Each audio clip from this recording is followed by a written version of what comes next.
was in the days of battle between the Nephites and the Lamanites that the people of Ammon, who were initially Lamanites before their conversion by God, had been brought into Zarahemla and protected by the Nephites.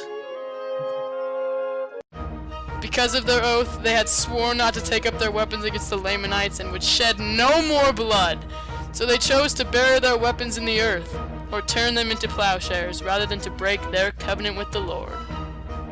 Yet when they saw the danger and afflictions carried by the Nephites, they desired to take up their arms in the defense of the people. But Helaman and the others persuaded them not to break their oath. But behold, they had many sons who had not made a covenant to give up weapons of war or to defend themselves against their enemies.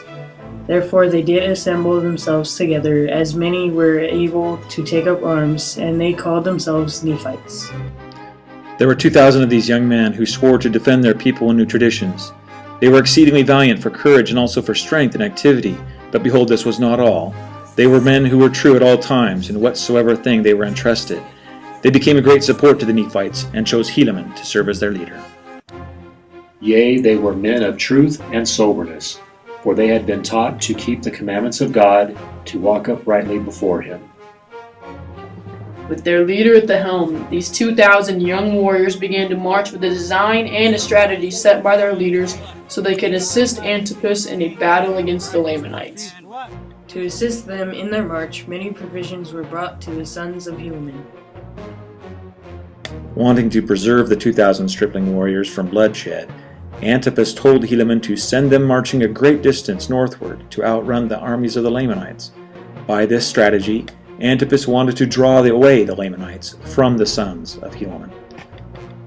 But when the sons of Helaman saw that the Lamanites were inflicting the great casualties upon the army of Antipas, the time had come for Helaman to ask if they were ready for battle.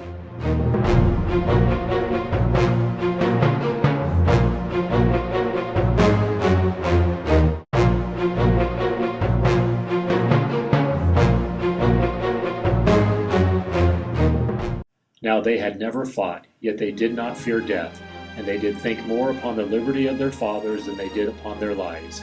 Yea, they had been taught by their mothers, that if they did not doubt, God would deliver them. And they rehearsed unto me the words of their mothers, saying, We do not doubt, our mothers knew it. Once they were prepared for battle, the army of Helaman marched back to defend the Nephites, their land and their liberties against the ugly and bloodthirsty Lamanites. When the terrible battle commenced, the armies of Helaman came in time to relieve the weary armies of Antipas. The stripling warriors began to slay them exceedingly, insomuch that the whole army of Lamanites stopped and turned their force upon the Helaman and his armies. To their great joy, not one soul of them had fallen to the earth. They had fought as if with the strength of God, yea, never were men known to have fought with such miraculous strength, and with such mighty power, as they did when they fell upon the Lamanites.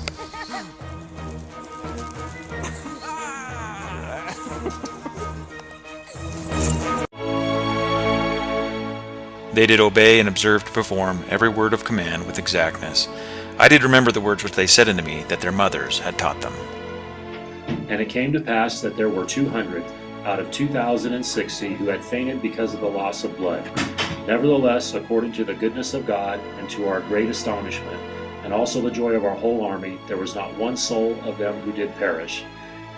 We ascribe it to the miraculous power of God, because of their exceeding faith in what they had been taught to believe, that there was a just God, and whosoever did not doubt should be preserved by his miraculous power.